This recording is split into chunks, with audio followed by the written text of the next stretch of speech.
حضرت سلیمان علیہ السلام گزر رہے تھے تو ایک مقام سے آپ گزرے جہاں چیونٹیاں بڑی کثرت کے ساتھ تھیں. تو ایک چیونٹی جو ان چیونٹیوں کی سردار تھی، ان چیونٹیوں کی بڑی تھی، اور مفسرین کرام نے یہ بھی لکھا ہے کہ وہ تھی بھی ایک آنکھ اس کی کوئی نہیں تھی، ایک ٹانگ اس کی کوئی نہیں تھی، لیکن اس حال میں بھی وہ چیونٹی جو تھی وہ چیونٹیوں کی قیادت کر رہی تھی. تو حضرت سیدنا سلیمان علیہ السلام کا لشکر جب وہاں سے گزرا تو وہ کہنے لگی یا ایھا النمل ادخلوا مساکنکم، کہنے لگی چیونٹیوں اپنے بلوں میں گھس جاؤ، کہیں ایسا نہ ہو کہ سلیمان علیہ السلام کا لشکر بے دہانی میں سلیمان کا لشکر توجہ نہ کرے اور تمہیں پاؤں کے نیچے مسل دے، لہذا اس طرح کرو کہ تم اپنے اپنے بلوں میں گھس جاؤ. حضرت سلیمان ابھی 3 میل دور تھے، تمام مفسرین نے لکھا ہے 3 میل دور تھے. تو وہاں سے چیونٹی بول لی تو قرآن کہتا ہے کہ حضرت سلیمان اس کی بات سن کے ہنس پڑے. فتبسم ضاحکا، آپ اس کی بات سن کے ہنس پڑے کہ دیکھو یہ چیونٹی کیا کہہ رہی ہے. ذرا غور کرنا بات پر کہ حضرت سلیمان 3 میل دور فاصلے پر چیونٹی کی بات بھی سن لیتے. مولوی نے قرآن کی آیت پکی یاد کر لی، انا بشر مثلکم، کہتا ہے حضور نے کہا میں تمہاری طرح کا بشر ہوں، نبی ہماری طرح ہوتے ہیں جی. تو وہ تو 3 میل دور چیونٹی کی آواز سن لیتے تھے، اس کے کان میں چیونٹی رکھو بلا، اسے کہو کہ بتا بلا کیا کہتی ہے، وہ بتائے گا پھر دوڑ لگا دے گا شاید. کان میں رکھو اس کو، کہو بتا چیونٹی کیا کہتی. اور اگر یہ لفظ نہ ہوتے قرآن کے کہ جب انہوں نے سنا تو ہنس پڑے، یہ جملے نہ ہوتے تو شاید اس کو بھی نہ مانتے. لیکن حضرت سلیمان نے سنی چیونٹی کی بات، اور اب اگلی بات کہنے لگا ہوں. بڑے خوبصورت لفظ لکھے ہیں مفسرین نے، فرماتے ہیں دیکھو ایک چیونٹی نے ایک جملہ بول کے، ایک چیونٹی نے ایک جملہ بول کے اپنے قبیلے کی خیر خواہی کی تو رب نے اس کا جملہ بھی قرآن میں بیان فرما دیا. تو جو ساری زندگی لوگوں کو جملے بول بول کے کہے رب رسول کی طرف آ جاؤ، تو اللہ قیامت میں اس کی بات کو قائم نہیں فرمائے گا. جو بھی کسی کی خیر خواہی کرے وہ ایک جملہ بول کے کرے، اور ہو بھی چیونٹی، تو اگر اللہ اس کا ذکر قرآن میں باقی رکھتا ہے تو میں اور آپ اگر کسی کی خیر خواہی کریں گے تو انشاءاللہ ذکر باقی رہے گا. شرط یہ ہے کہ کریں خیر خواہی، خیر خواہی کرو کسی کی، ایک جملہ بول کے بھی کرو، چیونٹی بھی ہو تو اللہ قرآن میں ذکر باقی فرما دیتا ہے. تو اللہ تبارک و تعالیٰ نے اس بات کا ذکر قرآن مجید میں فرمایا. اس پر کئی کچھ لکھا ہے. اسی طرح سے ایک بات اور لکھی ہے ہمارے مفسرین نے کہ حضرت سلیمان ایک دن اسی طرح نکلے، قحط پڑ گیا تھا، بارش نہیں ہوتی تھی، تو حضرت سلیمان باہر میدان میں نکلے دعا کرنے کے لیے، خشک سالی تھی. تو جب آپ گئے تو ایک چیونٹی اپنے پر پھیلا کے دعا مانگ رہی تھی. تو رب کریم نے فرمایا سلیمان آپ واپس چلے جائیں، بارش آ جائے گی پر آئے گی چیونٹی کی دعا پہ. تو حضرت سلیمان نے عرض کی مولا میں بھی تو اتنا لشکر لے کے آیا ہوں نا، تو چلو ہمیں بھی دعا کر لینے دے، تو چیونٹی کی دعا پہ برسا دینا پر دعا کر لینے دے. فرمایا نہیں آپ واپس جائیں، دعا نہ مانگے. یا اللہ کیوں؟ فرمایا چیونٹی کا دل ٹوٹ جائے گا، وہ تو کہے گی کہ یہ سلیمان کے لشکر دعا پہ پھر بارش آئی ہے. تو آپ نہ کریں تاکہ اس کے دل میں یہ بات رہے کہ نہیں میرے رب نے میری دعا پہ بارش فرمائی ہے. آپ جائیں، آج بارش آئے گی پر آئے گی چیونٹی کی دعا پہ. تو جو چیونٹی بارش کی دعا کرے قوم کے لیے، اللہ اگر اس کا ذکر قائم رکھتا ہے تو جو اپنی قوم کے لیے ہدایت کی دعا کرے. اور کبھی کبھی گردن جھکا کے دیکھا کرو کہ دل میں رسول اللہ کی امت کا درد کتنا ہے. اگر کہیں حضور کی امت کا درد ہے تو پھر انشاءاللہ ذکر قیامت تک باقی رہے گا، پھر انشاءاللہ قیامت تک آنے والی نسلیں بھی آپ کا ذکر کرے گی اگر حضور کی امت کا درد سینے میں موجود ہے.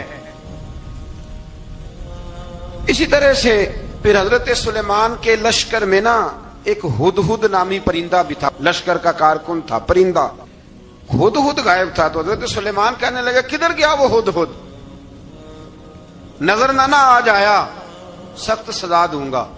یہاں تو کوئی اچھی خبر لائے گا، چونکہ وہ ہدہد پرندہ جاتا تھا تو خبریں لا کے دیتا تھا، ورنہ سزا دوں گا. اتنی دیر میں ہدہد بھی آ گیا. تو یہ پرندے جو کارکن ہوتے ہیں بڑے سیانے ہوتے ہیں، کبھی بندہ ناراض ہو تو صحیح خبریں لے آتے ہیں. تو صحیح خبر لے کے آ گیا. آتے ہی آ کے بیٹھا تو اس نے حضرت سلیمان علیہ السلام نے کہا کہاں تھے؟ عرض کرنے لگا حضور میں ملک سبا گیا تھا، وہاں ایک عورت حکمرانی کرتی ہے، اس کا نام بلقیس ہے، بہت بڑے تخت پہ بیٹھتی ہے، 80 گز اس کا تخت لمبا ہے، 40 گز چوڑا ہے، اور شاید 80 من کے 80 ٹن اس کا وزن ہے۔ تو حضور وہ سورج کو پوچھتے ہیں، حضرت سلیمان نے فوراً خط لکھا، فرمایا جا کے اسے میرا خط دے دو کہ یہاں تو کلمہ پڑھ کے ہماری فرما بردار بن جائے، ورنہ تیار ہو جائے، جو اللہ کے غیر کو پوچھتے ہیں ہم ان کے خلاف جنگ کریں گے۔ وہ جب لے کے گئے نا خط، یہ حدود گیا تو وہ میٹنگ کر رہی تھی، اس کے وزیر مشیر سارے بیٹھے تھے، اس نے جا کے خط پھینک دیا ملکہ بلقیس کی جھولی میں، اس نے خط پڑھا تو ڈر گئی، وزیروں کو بلایا۔ حضرت سلیمان، قرآن کہتا ہے حضرت سلیمان نے کہا تھا خط پھینک کے نا تو سائڈ پہ ہو کے سننا وہ کیا کہتا۔ بندوں کے لیے منع ہے، پرندوں کے لیے جائز ہے، بندوں کے لیے منع ہے سائڈ پہ ہو کے سننا، ہاں جس کی جاسوسی کی ڈیوٹی ہو، کفر کی جاسوسی کی، اس بندے کے لیے بھی جائز ہے۔ تو یہاں ایک تو وہ پرندے تھے، دوسرا کفر کی جاسوسی کر رہے تھے، سائڈ پہ ہو کے سننے لگے۔ تو ملکہ بلقیس کہنے لگی اب کیا کرنا ہے، یہ خط آیا ہے۔ وہ کہنے لگے ہم تیار ہیں، آپ حکم کریں، ہم لڑنے کو تیار ہیں، لڑیں گے۔ وہ کہنے لگی نہیں، تیزی نہ دکھاؤ، قرآن مجید کہتا ہے کہ وہ کہنے لگی جب لڑائیاں ہوتی ہیں تو شہر تباہ ہوتے ہیں، ملک کھنڈر بن جاتے ہیں، لڑائی مسئلے کا حل نہیں ہے۔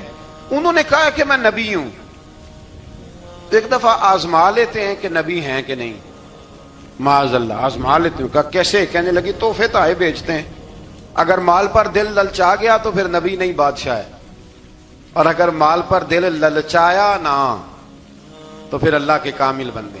یہ فرق اس نے اس وقت بیان کیا۔ اس نے 500 کنیزیں، 500 غلام، بڑے شاندار لباس پہنا کے، 500 گھوڑا بڑا تگڑا، اس کے اوپر مال و اسباب رکھ کے تیاری کرا کے حضرت سلیمان کی طرف بھیجا۔ ہدہد پہلے سے خبر لے کے آ گیا، حضور اس نے یہ پروگرام بنایا ہے۔ وہ جب آیا سارا کچھ تو حضرت سلیمان دیکھ کے جلال میں آ گئے، فرمانے لگے اسے جا کے کہہ دو تو مجھے کیا تحفے بھیجے گی، میرے رب نے مجھے مالا مال فرمایا ہوا ہے، نے مالا مال کیا میرے مالک نے، جا اسے جا کے کہہ تو کیا تحفے دے گی۔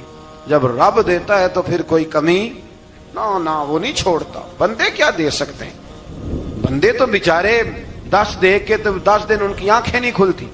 فرمایا مجھے اللہ نے جو دیا ہے کیا بات ہے اس کے دینے کی، تو فرمایا اسے کہو یا فرما بردار ہو کے آ جائے یا جنگ کے لیے تیار ہو جائے، ہم اسے اس کے شہر سے ذلیل کر کے نکال دیں گے۔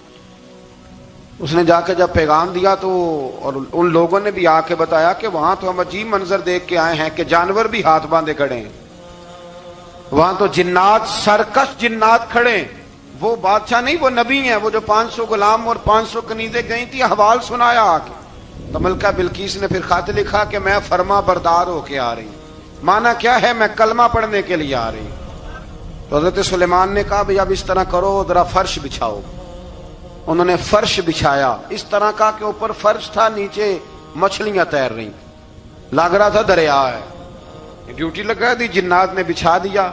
ادھر حضرت سیدنا سلیمان فرمانے لگے اب چونکہ مان کے آ رہی ہے تو اسے اپنی نبوت کی علامتیں بھی دکھانی ہیں۔ اس نے تخت بڑا شاندار بنوایا تھا، اور خواتین میں جو عادتیں خواتین والی ہوتی ہیں وہ جاتی نہیں، وہ 7 کمروں میں نا پیچھے اپنا تخت رکھ کے تو 7 دروازے بند کر کے آئی۔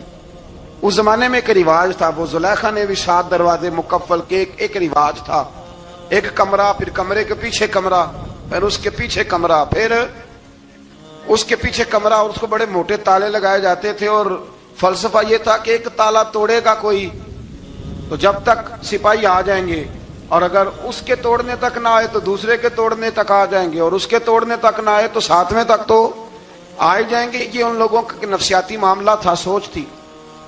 7 کمروں میں مکفل کر کے نا وہ نکلی تو حضرت سلیمان علیہ السلام کہنے لگے بھئی مجھے اس کا تخت چاہیے اس کے آنے سے پہلے۔ اس کے آنے سے اس واقعے کی کیا ضرورت تھی قرآن پاک میں، یہ کیا حاجت تھی، یہ تخت والی ساری بات قرآن نے کیوں بیان کی؟ پوچھیں آپ اپنے دل سے بھی اور انکار کرنے والے منکرین سے بھی، اس کی کیا ضرورت تھی؟ وہ جو کہتے ہیں جی ولی کی کرامت کی کیا ضرورت ہے، سیدھی سیدھی نماز پڑھو، روزہ رکھو، حج کرو، زکوٰۃ دو، تو پوچھو ان سے ایک سورت نمل کے اندر اس ساری تفصیل کی کیا ضرورت تھی؟ ختم ہو گئی جب وہ کلمہ جو پڑھ رہی ہے تو پھر اس سارے واقعے کو رب کیوں بیان فرماتا ہے؟ حضرت سیدنا سلیمان فرمانے لگے تخت چاہیے، اور چاہیے اس کے آنے سے پہلے۔ قال عفریت من الجن، جنوں میں سے ایک بہت بڑا جن بولا، کہنے لگا حضور آپ کا یہ تخت برخاست ہونے سے پہلے لے آؤں گا۔ یہ جو آپ میٹنگ کر رہے ہیں نا، یا فیصلے ختم، کچھ نے لکھا صبح سے شام تک میٹنگ ہوتی ہے اور اس کو آنے میں پتہ نہیں کتنے دن لگیں گے، تو میں یہ برخاست ہونے سے پہلے، اور کچھ نے کہا دیا آپ شرط کیوں لگاتے ہیں کہ صبح سے شام تک ہوتی؟ اس جن نے کہا دیا آپ 10 منٹ میں فارغ ہو جائیں، آپ فارغ ہوں گے تو تخت آ جائے گا۔ مفسرین نے لکھا ہے کہ جب قرآن کہتا ہے کہ اس نے کہا کہ آپ کے فارغ ہونے سے پہلے، تو اس کا مطلب ہے کہ جب آپ اٹھیں گے یہ جگہ خالی کر دیں گے تو تخت یہاں کیویں؟ ہزاروں میل کا فاصلہ ہے، آ جائے گا پر ہوائی جہاز پہ، کارگو کرا کے، جی DHL کے ذریعے۔ کیسے آئے گا؟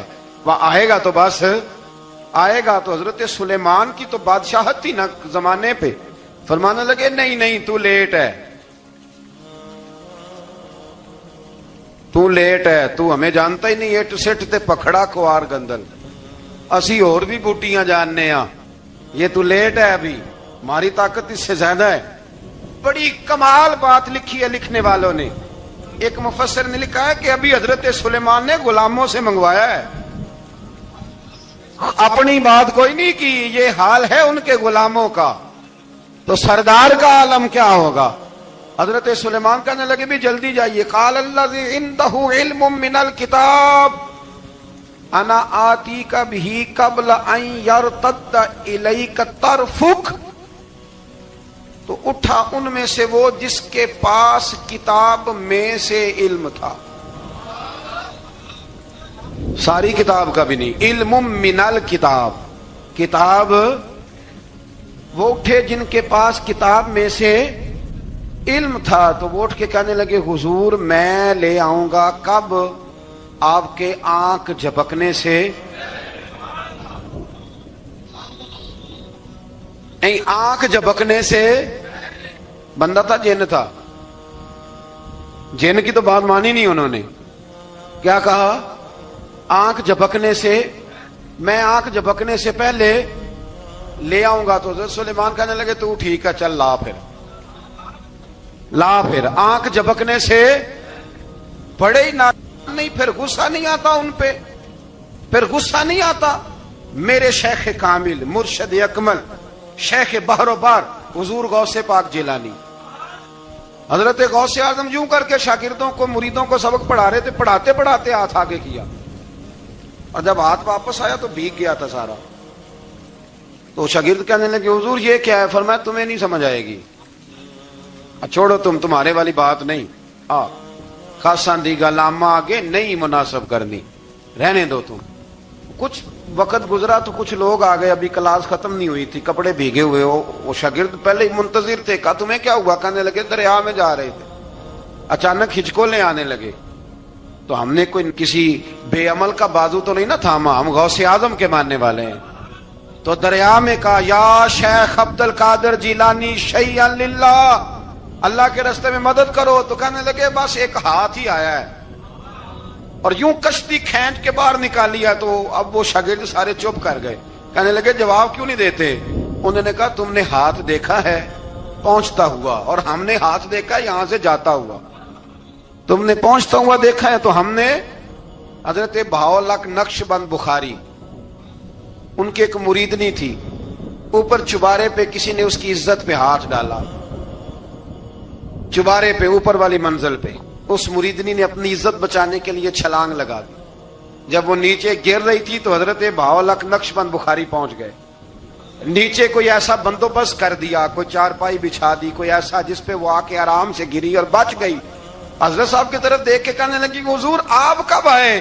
فرمانے لگے پتر جب تو چبارے سے چلی تھی تب میں بخارے سے چلا تھا، جب تو چبارے سے چلی تھی نا تب میں بخارے سے چلا تھا، اور تیرے نیچے آنے تک میں بھی پہنچ گیا ہوں، میں بھی ਮਾਲੀ ਦਾ ਕੰਮ ਰਾਖੀ ਕਰਨਾ, ਫਲ ਕੱਚੇ ਹੋਣ ਜਾਂ ਪੱਕੇ, ਇਹ ਪੀਰ ਮੁਰੀਦਾਂ ਦੇ ਸਿਰ ਤੇ ਹੀ ਰਹਿੰਦਾ ਹੈ। ਇਹ ਝੂਠੇ ਹੋਣ یا سچے، یہ پکی غلامی کریں یا کچی کریں، پیر کی بھی مجبوری ہوتی ہے، کیا کریں، پیر مریداں دے سر تے ہی رہندا ہے۔ اے جھوٹے ہون یا سچے، کیا کیا جا سکتا ہے؟ لیکن نا نافرمان بیٹے کا بھی تو جائیداد میں حصہ ہوتا ہے نا، نافرمان بھی ہو تو جائیداد میں حصہ، تو چلو باپ ناراض رہے گا تو اللہ ناراض رہے گا، بات الگ ہے، پر جائیداد کا حقدار تو ہے نا، چاہے نافرمان ہی ہے۔ پیر مریداں دے سر تے ہی رہندا ہے، اے جھوٹے ہون یا۔ پھر وہ تخت آ گیا، حضرت سلیمان سے پوچھا یہ کیا ہے؟ قال ھذا من فضل ربی، فرمانے لگے کچھ بھی نہیں۔ حضرت سلیمان کہنے لگے یہ میرے رب کا فضل ہے۔ شاید سب مفسرین نے بڑی بڑی باتیں کی ہوں، پر یہاں ایک قاضی ثناء اللہ پانی پتی رحمت اللہ علیہ کا فقرہ میں پڑھ رہا تھا، بڑا مزہ آ رہا تھا۔ قاضی صاحب فرمانے لگے اس آیت پہ، قاضی صاحب کہتے ہیں جن پر نرا فضل تھا، ھذا من فضل ربی، نرا فضل، فرمایا ان کی تو اتنی طاقت ہے کہ وہ ہزاروں میل دور سے 80 گز لمبا 80 گز چوڑا تخت آنکھ جھپکنے سے پہلے لے آتے ہیں، اور جن کے بارے میں اللہ فرماتے ہیں بشر المؤمنین بان لہم من اللہ فضلا کبیرا، فرمایا محبوب اپنے غلاموں کو خوشخبری دے دیں، باقیوں پہ نرا فضل تھا، ان پر تو فضل کبیر ہے، ان پر تو بڑا ہی فضل ہے اللہ کا۔ تو فرمایا جن پر فضل کبیر ہو، ایک نہیں، اس پر میں بڑے دلائل دے سکتا ہوں، کرامات اولیاء پر میں بڑے ہی دلائل دے سکتا ہوں، بڑے۔ غوث اعظم رضی اللہ تعالیٰ عنہ کے پاس بادشاہ آیا تو کہنے لگا پیر تب مانوں گا جب سیب کھلائیں گے، سیب کا موسم ہی نہیں تھا۔ تو حضرت صاحب آتے ہی اسے کہنے لگے اب تو میری ولایت کو سیبوں پہ تو نہ تول، اب سیب کھلائے تو ولی یا نہ کھلائے تو ولی کوئی نہیں، یہ تو اب میری ولایت کو سیبوں پہ تو نہ تول۔ تو حضرت صاحب نے یوں ہاتھ اٹھایا تو اللہ نے 2 سیب عطا فرمائے۔ تو وہاں جملہ ہے حضور غوث اعظم کا، فرمانے لگے اگر اللہ حضرت مریم سلام اللہ جو بنی اسرائیل کی ولیہ ہیں، ولی ہے نا، وہ نبی تو نہیں نا، عورت نبی نہیں ہو سکتی، فرمایا اگر اللہ انہیں بغیر موسم کے پھل دے سکتا ہے، میں تو محمد عربی کا نوکر ہوں۔ فرمایا اب نہ 2 سیب آئے تھے، تو وہ کہنے لگا میرے تو دل میں 1 سیب تھا نا، تو حضور غوث اعظم نے نا 1 سیب مجھے دیا، 1 میں نے کھایا تو 1 غوث پاک کھانے لگے۔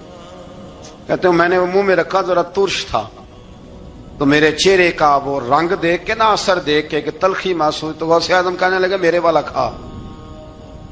1 انہوں نے کاٹ کے ٹکڑا دیا، کہتے کھایا تو بڑا میٹھا تھا، تو میں نے کہا حضور آئے تو دونوں ہی غیب سے ہیں، آپ کے والا میٹھا ہے میرے والا کڑوا ہے، تو آپ فرمانے لگے آئے تو دونوں غیب سے تھے، پر ایک کو ذرا ظالم کے ہاتھ لگ گئے ہیں نا، اس کو تنبیہ بھی کر دی کہ ظلم سے باز آ جا، تنبیہ بھی کر دی، پر میں ہاتھ ظالم کے لگے اس لیے ترش ہو گیا، سیانا بن، 1 نہیں 20 درجنوں۔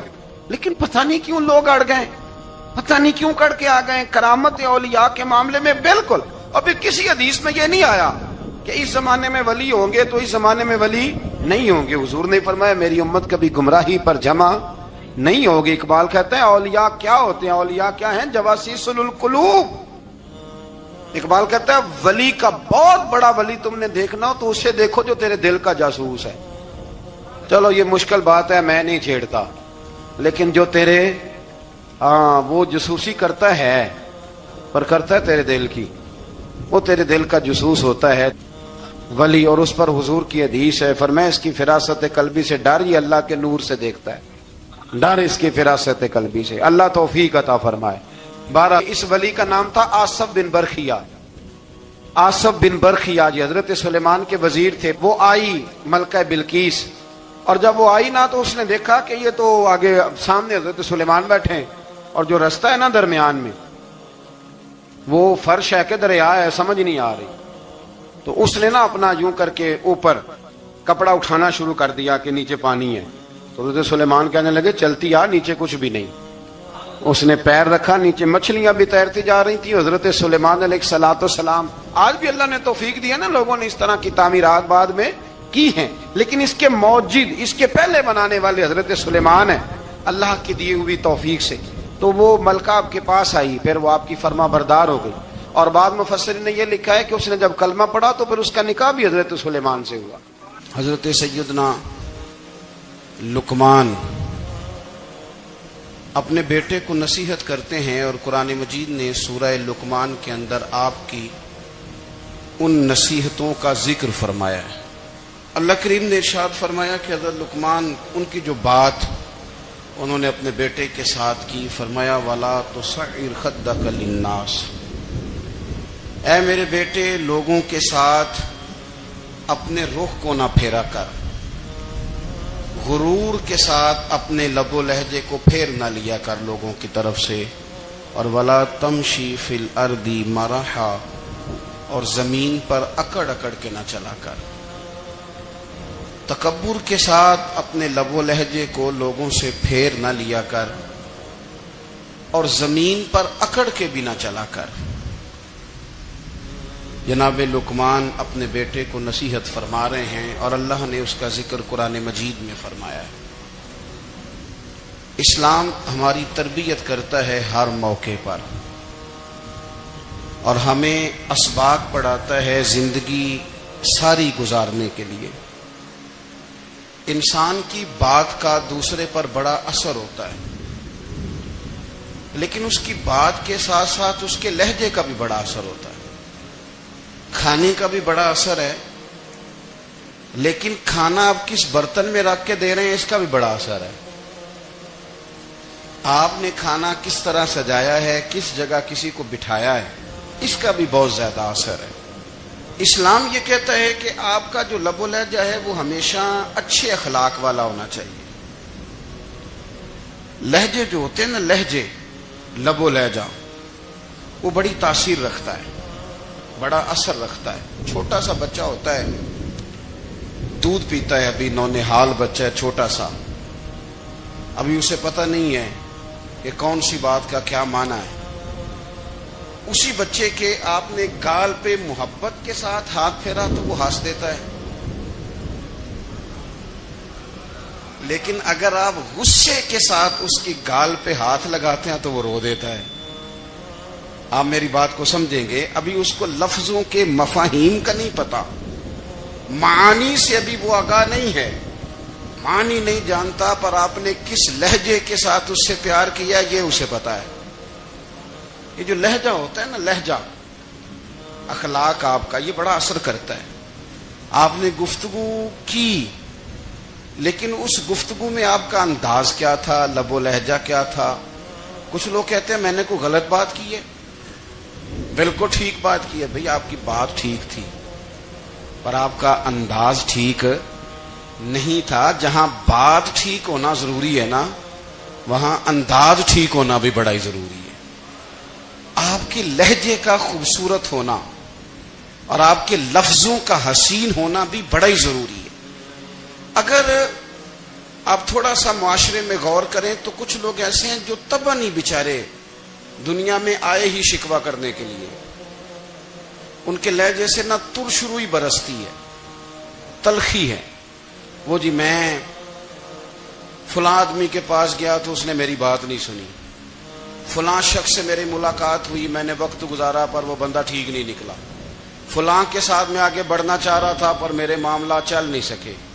تو بھئی آپ دوسروں کو ناپتے اور تولتے رہے، آپ کو یہ دیکھ لینا چاہیے تھا کہ آپ کا انداز فکر ہی کہیں غلط نہ ہو۔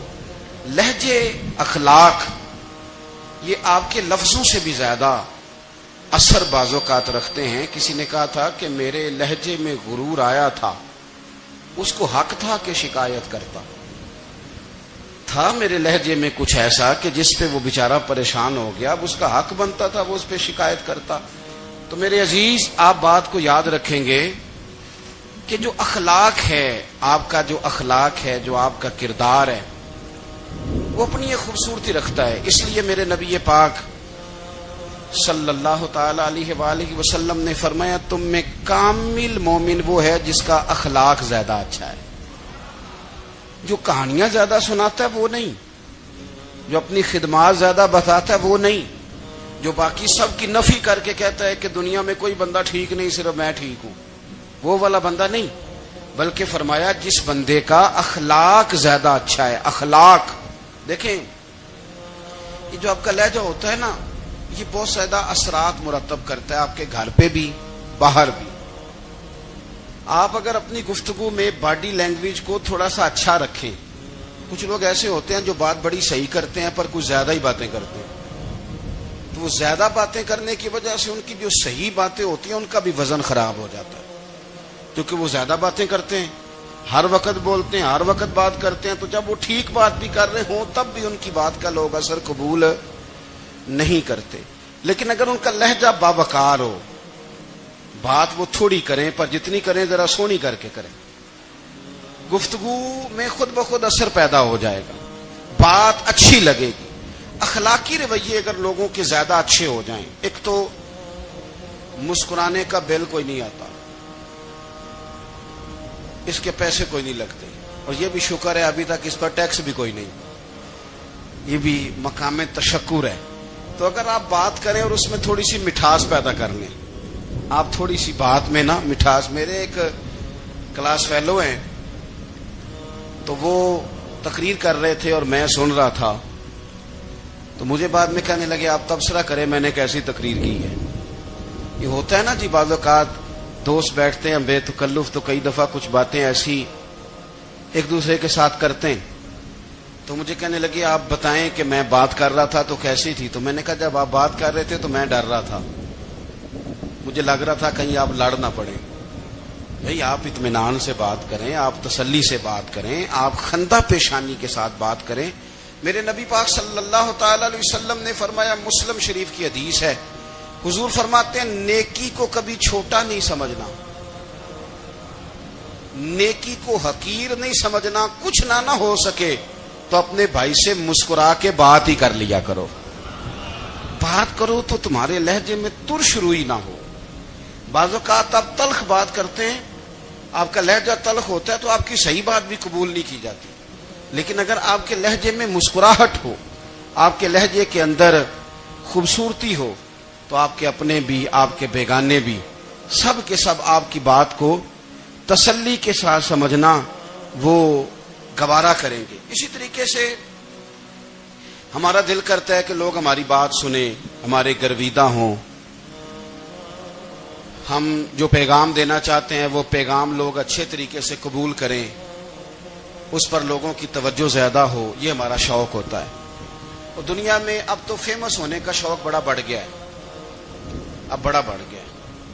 اب تو لوگوں کو نا شاید لوگ مقبولیت اسی کا نام لیتے ہیں کہ میرے اتنے لائکس ہیں, اتنے فالوور ہیں, اتنے سارے لوگ ہیں تو شاید میں بڑا مقبول ہوں. یاد رکھنا, قابلیت سے زیادہ قبولیت ضروری ہوتی ہے. فالوور کیا کریں گے اگر رب بھی راضی نہ ہوا تو, لائکس کیا کریں گے. اگر تو قبول ہو جائے تو پھر چلو کسی لائکس کا بھی فائدہ ہے, کسی فالوور کا بھی. اور اگر قبول نہ ہو تو پھر کوئی فائدہ. جنوں پریتم اپنا آنکھ ہی نہ وہ اجے سہاگن ہو ہی نہیں. تو جب وہ قبول کر لے پھر تو بڑی بات ہے, اور اگر قبولیت نہ ہو تو پھر بڑے بڑے مجمع بھی کوئی فائدہ نہیں دیتے. ہماری خواہش ہوتی ہے کہ لوگ ہمیں جانیں, لوگ ہمیں پہچانیں, ہمارا بڑا نام ہو, ہمارا بڑا ذکر ہو, ہمارے بڑے تذکرے ہوں.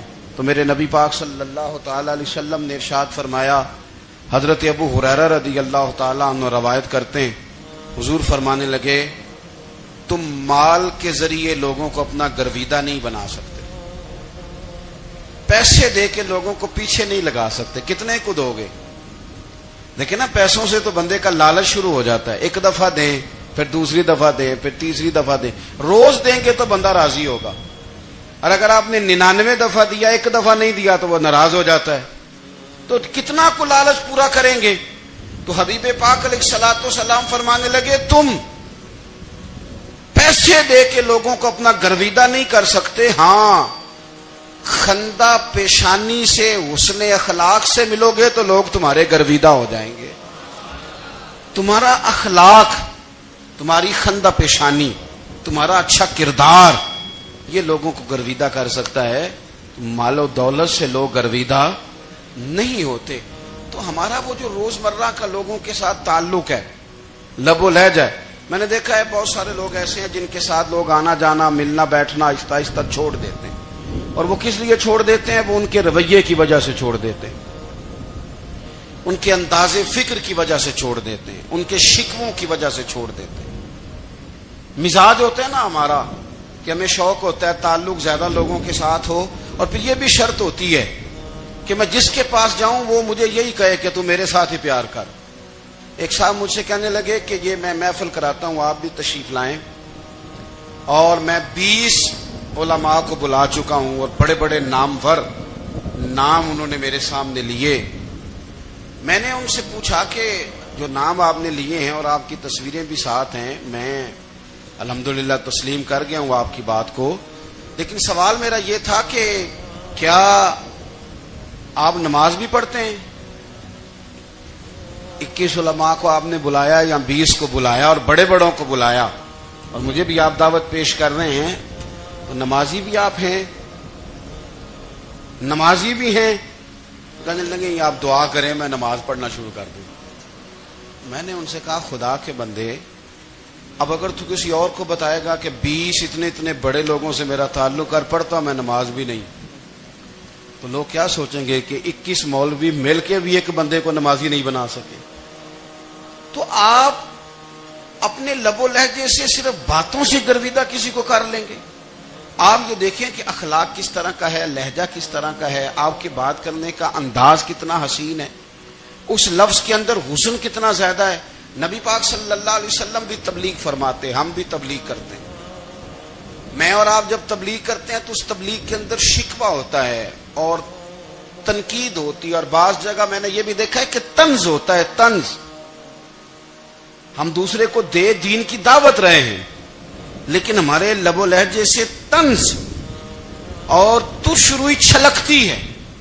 تو دولت کے پیچھے لگ گیا ہے، تو بالکل جاہل ہے، تو بالکل تیرے خاندان میں سے بھی کوئی نہیں ادھر آتا۔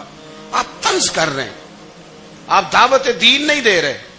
دعوت دین تو گلدستے میں رکھ کے پیش کی جاتی ہے، اس کی تو ایک خوبصورتی ہے، اس کا تو ایک حسن ہے، اس کی تو اپنی ایک جاذبیت ہے، اس کی اپنی ایک نورانیت ہے۔ صحابہ کرام علیہم رضوان فرماتے ہیں کہ حضرت سعد بن معاذ رضی اللہ تعالیٰ عنہ کا جنازہ تھا، اللہ کے پیارے محبوب صلی اللہ تعالی علیہ وسلم نے جنازے کی امامت فرمائی،